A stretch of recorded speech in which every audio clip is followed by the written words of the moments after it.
Hello and welcome back to Educator.com and welcome back to Biochemistry.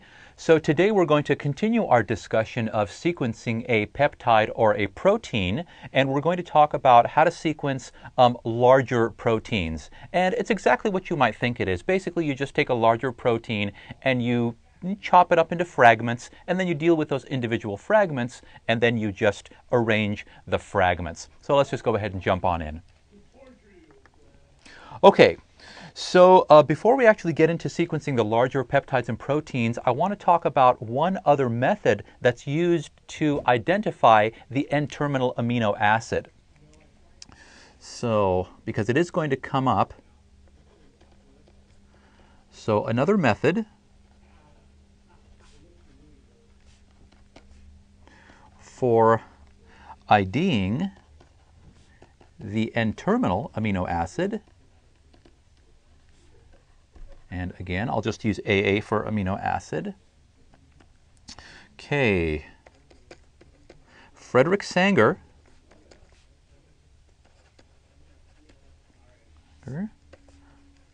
who worked out the amino acid sequence of insulin,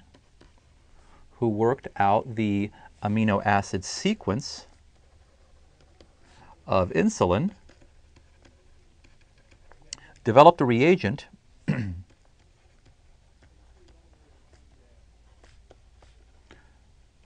to identify the N-terminal amino acid.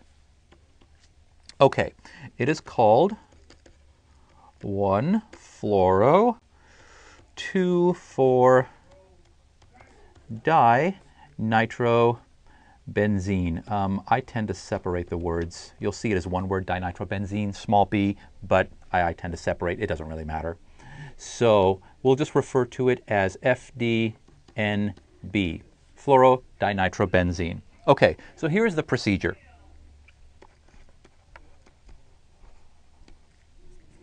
So we'll take our amino acid. Let's just go ahead and go, let's see, H3N plus. We have CC.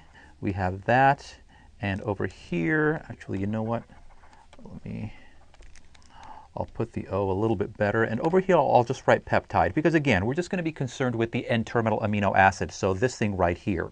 And I'll just make it generic. So I'll put an R1. So what we do is we react this with our FDNB, which I'll go ahead and draw the structure. So let me just write FDNB. And the structure is this. 1,4-4-dinitrobenzene. 1-fluoro, 2, 3, 4, 1, 2, 3, 4, 5, 6 numbered carbons. So we react it with FDNB, and what you do is you basically just create a derivative of this. So this is like a label, just like what we did before. You're just labeling the amino acid so you can actually identify it. So what you end up with is with the following. So let's go NCC. I'll write peptide. Then we have a carbonyl here. We have our R1 group. We have our H. And we have our this right here. I'll go ahead and put the NO2 over here. I've just flipped this one around. Basically, you're just replacing this fluorine with the N-terminal amino acid. That's what you're doing. So it just acts as a label. That's it. So once you go ahead and form this, once you've actually labeled this, so let me go ahead and put a little circle around our amino acid. So that's our N-terminal amino acid. And then what you do is you go ahead and react this with 6 molar HCl to hydrolyze, to completely break apart every single bond, just to free up every amino acid. And then when you do that, what you end up with is, of course, the labeled terminal amino acid. You're going to end up with this. You're going to have the R1. You have H, and then, of course, you have your label. So NO2, and I'll just put the NO2 over here, plus free amino acids. That's it, free amino acids. When you use strong acid like that, 6 molar HCl, you're just going to completely hydrolyze the protein into all of its free amino acids. Okay, and let me write here again. 6 molar HCl breaks all the peptide bonds. Breaks all the peptide bonds. And of course, this thing right here, this is what we're going to be using. We just want to identify the N-terminal side. That's it. That's all this Sanger reagent does, is it identifies the N-terminal amino acid. Okay, and now you're probably wondering to yourself, well, why would we even bother with this if we can just go ahead and use the procedure that we used before, the Edman degradation, and just identify all of them and sequence them that way? You'll see why it's actually important in a minute when we start sequencing larger proteins. Okay, so now let's go ahead and start talking about sequencing larger proteins and peptides. That's fine, I'll go ahead and keep it in black. So,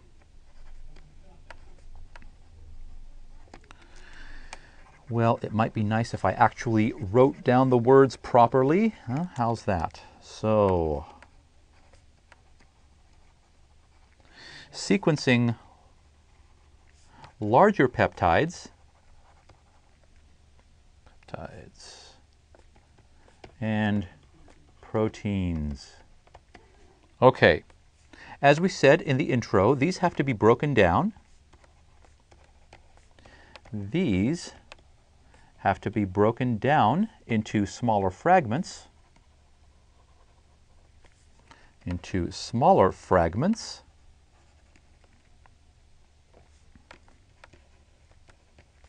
these fragments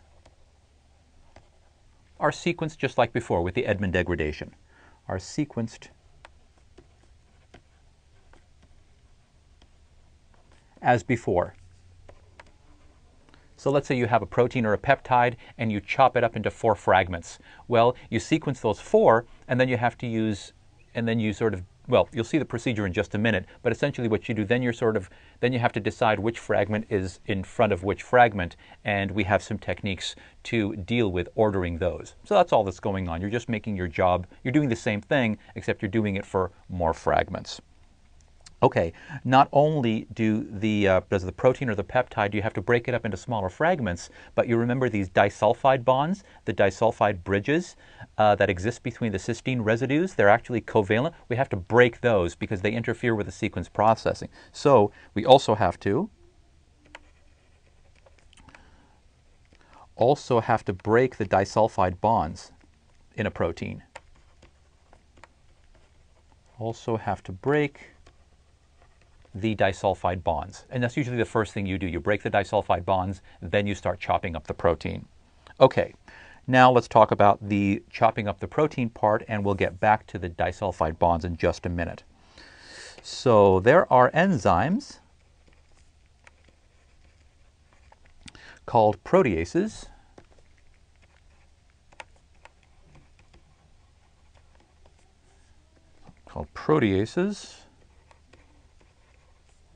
which catalyze the breakage of peptide bonds. The breakage of peptide bonds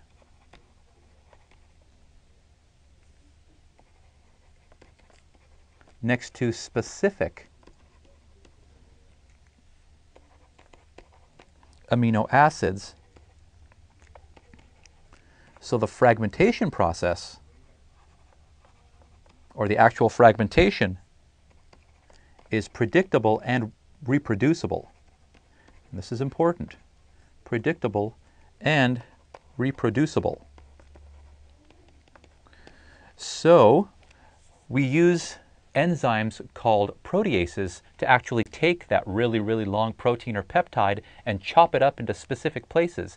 And depending on what enzyme we use, it actually cuts the peptide chain next to specific amino acids, maybe 1 amino acid, maybe 2 amino acids, but it does not mess with all of the other bonds, not like the 6 molar HCl does. So these proteases are perfect, and because they cut the peptide chain next to specific amino acids, They're reproducible and they're predictable, so we know exactly where they're going to be cut. And that's what's really nice. Okay, so in addition to enzymes called proteases, we also have some chemical methods that do the same thing. So chemical methods also exist. Chemical methods also exist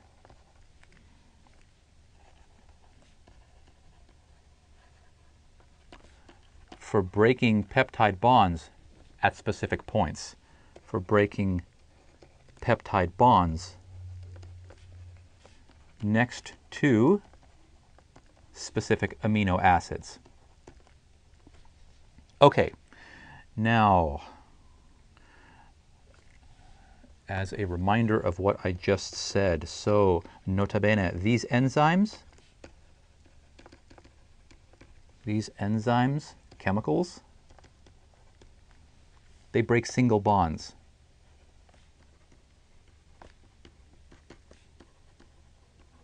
They break single bonds to create short fragments.